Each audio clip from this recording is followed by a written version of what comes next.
Howdy again, hombres. My name's L.A.zy, and I welcome you all back to Analogue, the hate story. As you remember last time, we unlocked this little gal. I kind of forgot her name. Mute. Yeah, Mute. She basically gives us some more saucy insights on what was happening with families and all.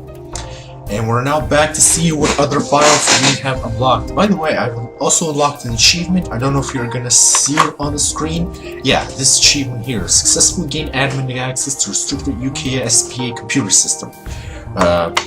All I did was kinda like re-enter the game and it gave me the achievement. But hey, it's better than nothing. Okay, let's see what we got to read.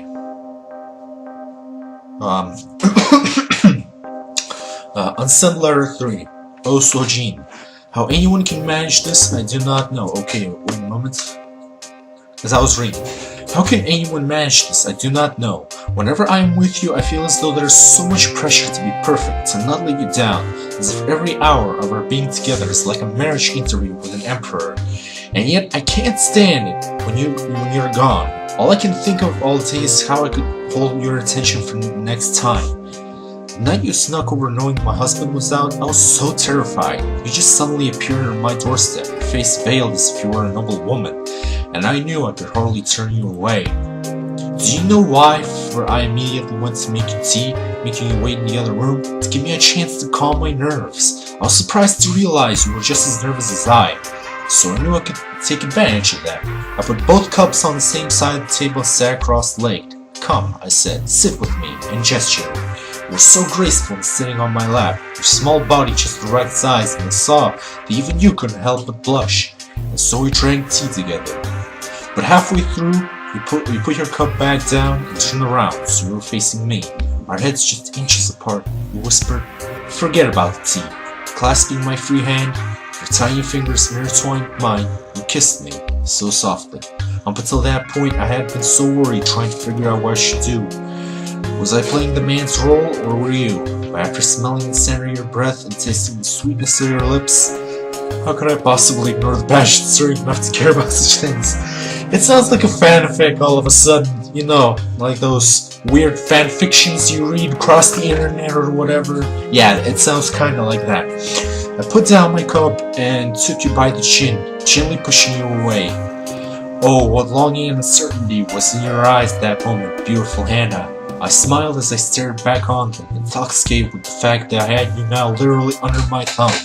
I unclasped our hands and undid the bow of your blouse, watching your lips quiver as I pulled open the flap covering your small breasts. What the hell?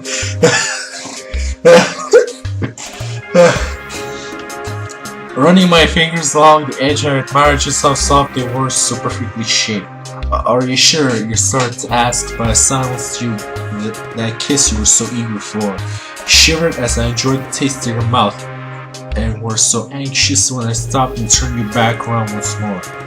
Will you sing for me? I whispered into your ear. You nodded, and referring to your trade, I said, I love to write you a poem, Sojin. I responded, putting my hand up your skirt. The poetry's beautiful, but hardly what I meant. Then I clasped your breast with my spare hand, delved deep with the other, and held you so very tight while I admired the loveliness of your voice. She was right, this is some saucy stuff over here. Yeah, that one's just, wow. Anyway, I'll let you get back to reading. Oh man.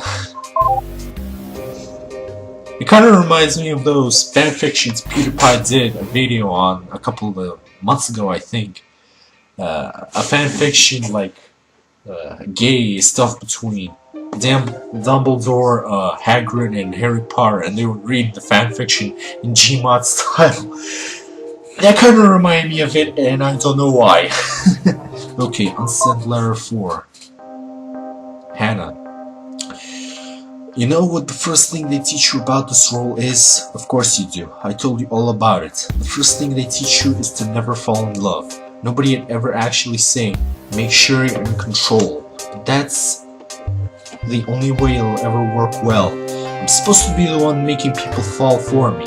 Love is for men stupid enough to buy me out of the Emperor, not for me personally. I know exactly how I managed to do it, but Sojin, you got me all the same. You know they teach us poetry because if you appeal to men's vanity and seem a little bit clever, it's a good way to hold on to them, get them to keep paying. But flattering, kind sincerity never really factors too much. An abandoned line from the one I've been trying to write for you. Grab my heart just as tightly as you grab my breast. Too trite, way too trite. It's true, but I'm not going to dub such a lousy metaphor on you. For you, you absolutely deserve sincerity. It has nothing to do with vanity and everything to do with the fact that I really do totally love you. I'm not sexual, I mean it is sexual too. I still get hot thinking of how you had your way with me, and how I want to return the favor. But it's not just that. It's that you understand me, it's that you listen to me. I can pour my heart out in front of you, and I can cry in front of you, and you get it. You don't feel bad, you don't feel pity. You don't use that as an excuse to manhandle me. You just get it, and come from me being there and listening. I love you, Sojin. You're not supposed to do, but I really do. Oh, I love you. Wow, just wow. You know, I kind of feel pity for her. She probably really did think that was actually love. Which is just, come on. How uneducated can you be? Anyway, I guess you want to see more now, right? That's really just the shocking details you've seen so far. Here's the part where things actually get scandalous. I've added 3 more entries. Love being uneducated? That sounds kinda stupid, to be honest. But we're not gonna delve too much into that. Let's see. My art is that of lies and lying, and of both I have much practice. I've said to men I love you, falsely. I've suffered pain but smiled with pleasure. But the hardest lie I've ever told was that I could live without you.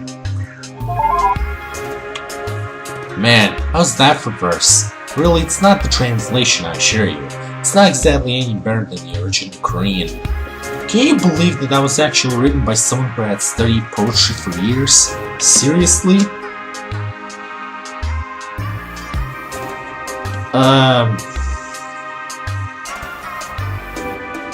It does sound pretty bad. I know, right?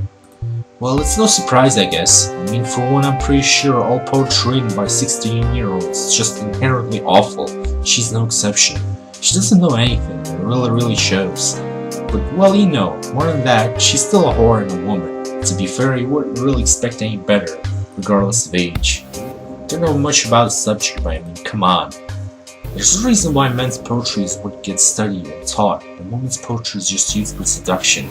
You need real sincerity. You need someone who actually understands love. It's titillating, sure, but it's crap.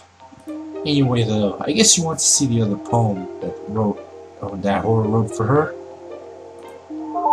Right, of course, here, have it. If you found the last one arousing, well, it's not any good, but I'm sure you'll be entertained, at least.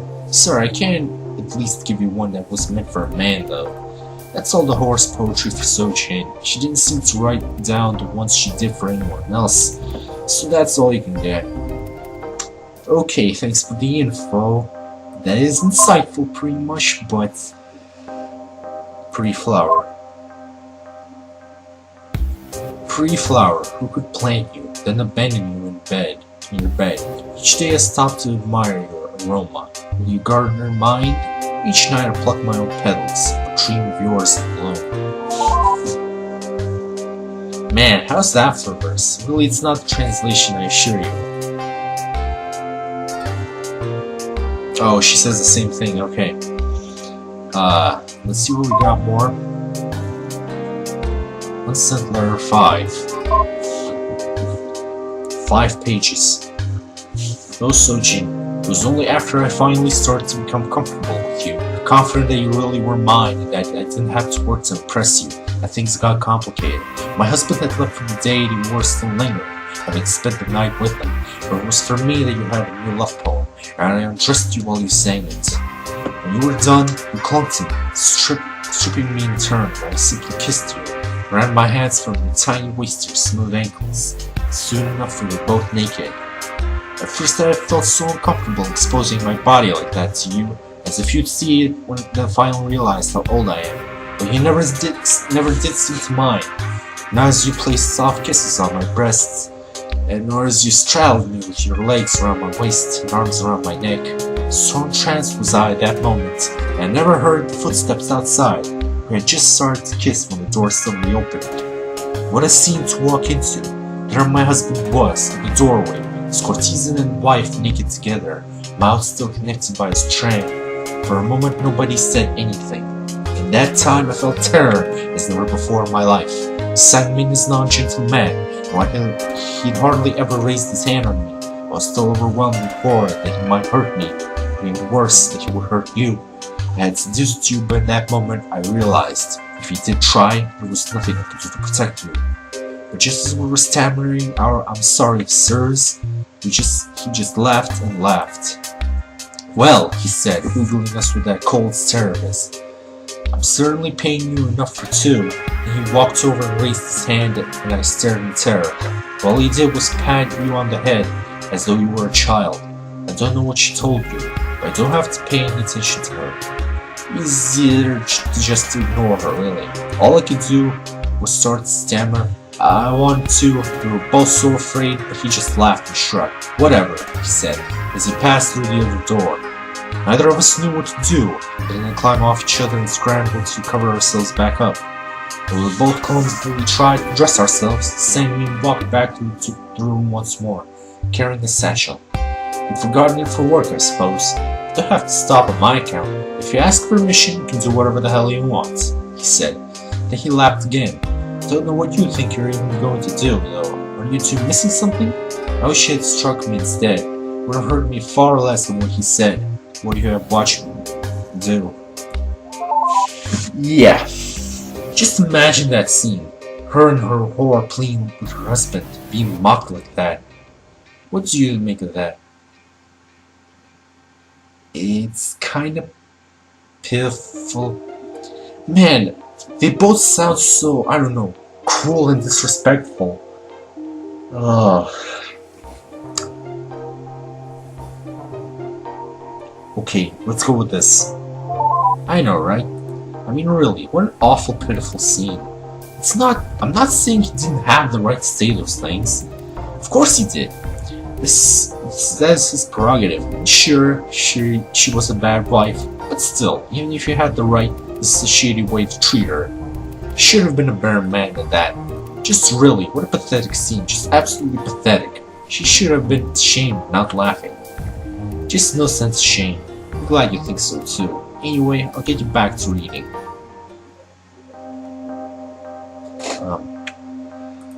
Okay then. Hannah. It's so unfair. Why couldn't you have been born a man instead? Sure, you lose your beauty and the gentleness and I love about you. At least you'd be able to do something. Sangmin would be jealous instead of thinking you was completely unthreatening. I just know you want to be able to stand up for me, and it's killing me to see that you're powerless too. Right now, he's happy to keep me around. You know, it gets him off to have something to hold over my head. I had no idea you were so lustful that you even sell for a woman, he says. What's that like? The worst part? Know that the only way to keep seeing you is to play along. Oh well, you know, for a girl my age. I respond and press my hand against my face to look like I'm embarrassed. It's just playing, it's not the same without, you know. I trail off because he thinks it's so cute when I'm too ashamed to say the word cock. Oh man, oh boy. Poor girl, he says as he roughly gropes me. And I force out all these soft moans and gasps to make him think that he's really making me happy. And I say awful things, love. I say such awful things about you. It kills me. It just kills me. And then I beg just to see more of you. I don't know what leaves the worst taste in my mouth, him or those words. What else can I do? I'm sorry, Sojin. I know the last time I talked with you, all I did was cry. Thanks for not asking. I was just so hard to hold it on, and while smiling cutely for your husband. We all have the worst thing ever, don't we? Kinda, yeah. Well, yeah. I guess you probably also find that sort of thing cute, right? It's okay, I guess. That's why a smart man stays the hell away from bores. Deception is just what they do. Well, that's women in general. I guess. I know that I think about it. Still, I bet if he'd read that what she'd written there, he'd never wanted to sleep with her. Anyway, I'll let you get back to reading. Some gnarly stuff in here. Okay, final letter. 5 pages. The last time we spoke, I poured wine for you, rather than the usual tea. It seems as though you needed it. I held you tight while you drank, petting your hair and wiping every teardrop from those deep, sad eyes. He's going to get bored eventually, I said. And though I tried to comfort you, we both knew it would be true. I could try pressuring him to buy you, I had offered. It was our only option, really. If he didn't, we'd simply return to the service of the government, to be rented out to who knows who, and we'll never meet again. Thanks, you said. Do you think he'll listen? You asked. I wish anything more than to be able to lie to you. To say that, of course I did. That would be alright. No, I said. I couldn't. We sat for a long time in silence. Finally, I said, even that would be worse than you deserve. He owns me, and see how I'm treated. I wish you could have far better. Sorry, he said. Please, please don't be. All of this my fault. I had just been a good wife and left well alone. All this heartbreak could have been avoided, I said, trying to calm you, but you only cried more. When you had no more tears left, you spoke again. What about the other courtesan he bought? The real mother of he? What if you blackmailed him? If only. I would do it gladly for you, but the royal family knows already. I shot off my mouth in front of Mute once without thinking it soon enough. Mute! It was my own fault, too. Oh, he said. What if I gave him a son, you suggested, even though I knew how appalling the thought was to you, and I couldn't help but laugh when I thought of why it would never work. Oh, Hannah, I said. Do you think the reason I never got pregnant was for lack of trying? I stroked her cheek. In the months you've been with him, has your parent been instructed even once? No, he said, as he realized what I was saying. It would never work, and as tears fell from your eyes once more, he started to laugh too. Figured it was just, you know, all a chance. I shook my head. No child in the first year of marriage. That is a chance. I said, laughing sadly. Whether he's too proud or too stupid to realize, I know not. But one child in 11 years of marriage? That is not a chance. That is an important man raising someone else's daughter. He looked at me, realizing the plan was doomed. There aren't any real men in this house, are there? He said finally. We laughed and laughed. The creature so sad and uncertain. Well, there you have it. That's it for the scandalous and sordid story of the noble wife Sojin and her husband's whore. I keep going back and forth to how to feel about the whole thing. On the one hand, I feel pretty bad for Sojin. I should have never had to sink that for her. On the other hand, well, it's not like she didn't still make her decisions for herself. It'd be wrong to just cover it up, right? I respect her, but at the end of the day, she still did do unspeakable things with a whore. I'm just kind of conflicted, especially now that she's long gone. Well, anyway, so what do you think about that? It was awful. I know, right? No matter how you look at it, that's true for sure. Watching a good woman fall like that, well, you get the idea, I'm sure. Anyway, that's all I want you to keep in mind. Stories like that, even the messed up ones.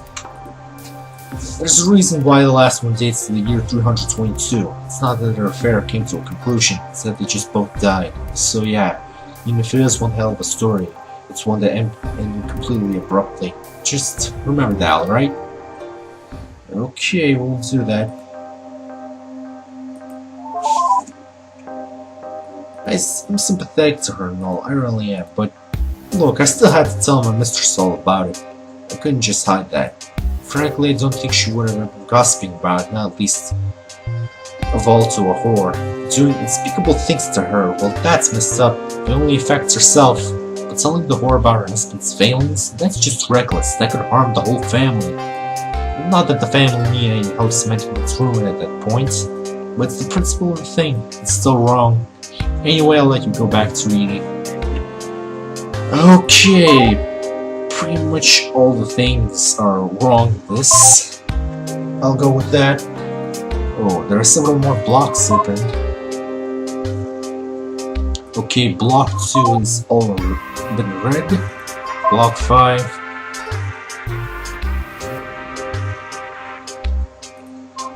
Okay, so Block 10. Did read this, but oh wow, Queen Ryujiwa's admission to the new bride. That really brings back memories. Okay, so do you want to know more about the admission to the new bride or Queen Ryujiwa herself? How about the queen herself? Okay, sure. She was kind of more than just my queen. Well, I guess I have to explain my own position for it to make sense. So like, yeah, I appear to be just a woman, but that's just my personal appearance. I'm actually, you know, a computer program. So when they say I was, well, I still am really, in charge of security of the whole ship, I mean, it was an official deal. I outranked pretty much everyone on the ship, save for the Emperor, and of course, by extension, his primary wife. So while I might report directly to the Emperor in theory, and I did with others in the past, Emperor Ryo chose to let that sort of thing go through his wife instead. What this is all getting at is, for all intents and purposes, she was my real mistress, not him. We were pretty close, well, as close as you can be to your better anyway. I liked her a lot. She was actually really intelligent for a woman, and surprisingly tough for a noble. I know, that doesn't sound really attractive, but trust me, with her, it was pretty okay. She managed to be creative, while still knowing her place. So yeah, like I said, I liked her a lot. Anyway, I'm getting sidetracked here. This is my point. I remember those animations because I actually helped her write them. I mean, I didn't write a single word of anything. She asked me for advice. Mostly she was just modest. So let me see. I really want you to get the right impression of her, you know? She kinda wrote a lot, and nobody's perfect. Don't let that cloud your judgment of her though, right? I mean, I'm not impressed either, but at least it means you'll be able to see what she was like. Alright, I've got 3 for you to see. Well, one's kind of actually about me, but still, it shows just how good of a person she was. If you want to see the rest of the animations, let me know. I can do that too. Okay then.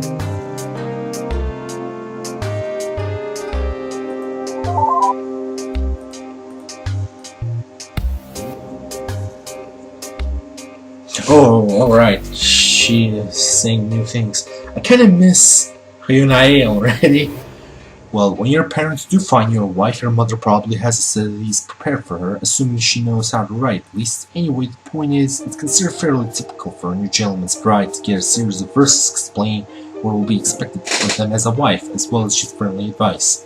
Well, the reason why these ones aren't written in verse is pretty simple, I guess. It's because the Queen Ryujiwa has absolutely no ear for it. Honestly, personally, I think that's pretty endearing. She was really worried about the pale bride since she was younger, prettier girl for her husband at all, and she wanted to make a really strong impression. I suggested to her that she do what she was good at, and just write them in prose, since if she was uneducated and I thought she would be, and she was, it's not like she knew anything better anyway. Well, I guess that backfired a little since it turned out she was so uneducated that she didn't actually even know any letters. Whoops. Anyway, here, let me just give you a giant info dump and pass along all the admonitions for you to see yourself.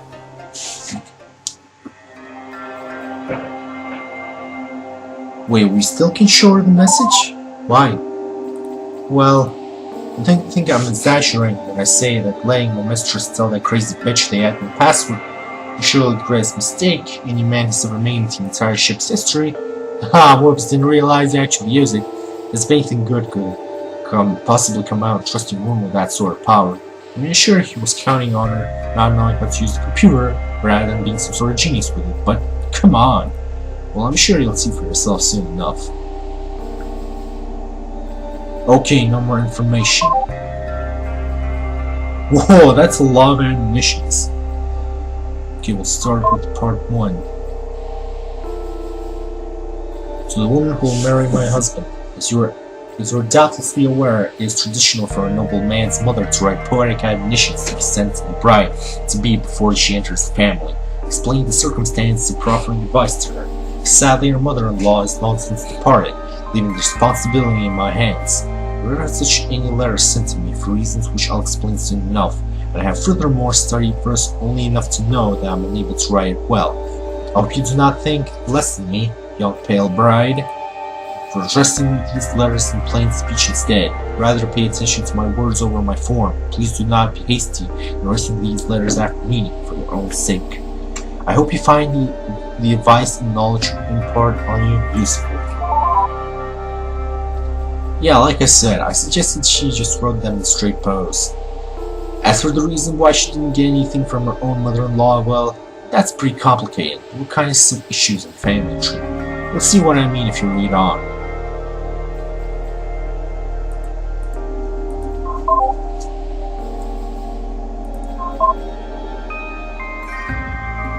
To the woman who will marry my husband, as you are no doubt aware, the royal family has an extremely long and proud history.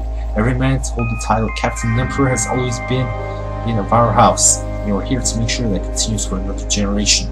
The name goes all the way back to the ancient times. Mythology speaks of Captain Ryo, who had control of even the ships moving through the stars themselves. Such things remain far removed from everyday life, but it is important to understand the significance of the house, and with the title that your first son will eventually come to inherit.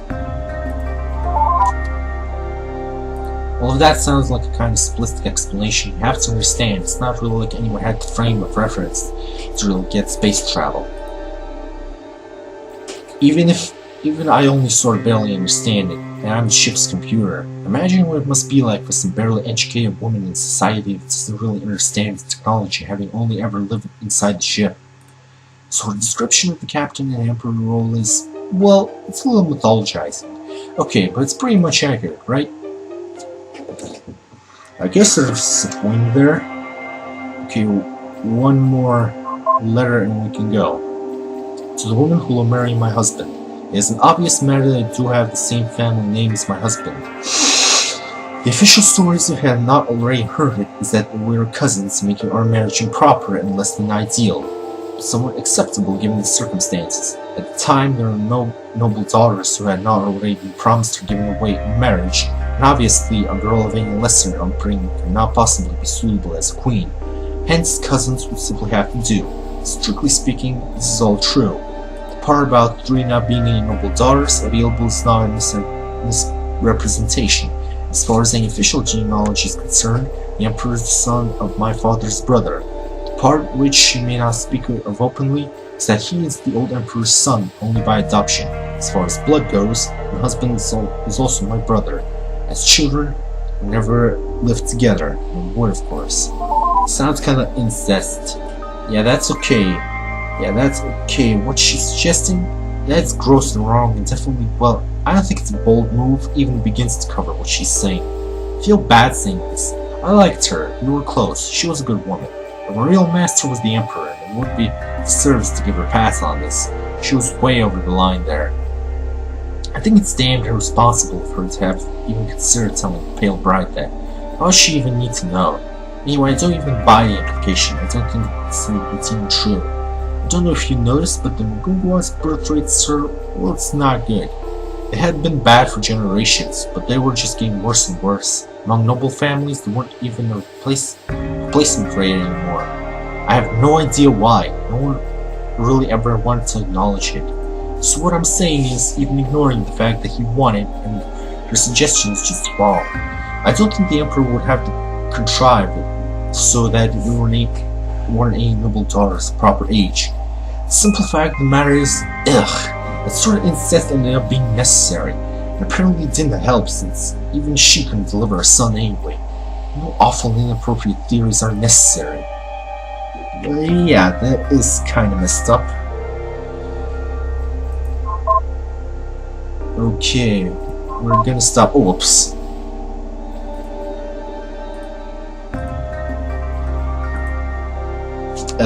Kind of a wrong button, but whatever. Home. Okay, some morning addresses. Access log documents, override terminal. I really miss Hyunai, actually, to be honest. But still, yeah, we're gonna override our save, and we're gonna end this video here. So either ways, we did find out a couple, messed up things like, one-sided lesbian fanfictions, incest stuff, all that kind of stuff. It was kind of like reading an online fanfic or something, or like hearing someone read it out loud in a YouTube video. So either ways, that's it for this video. Thank you all who watched, and hopefully I'll see you all next time. Bye bye.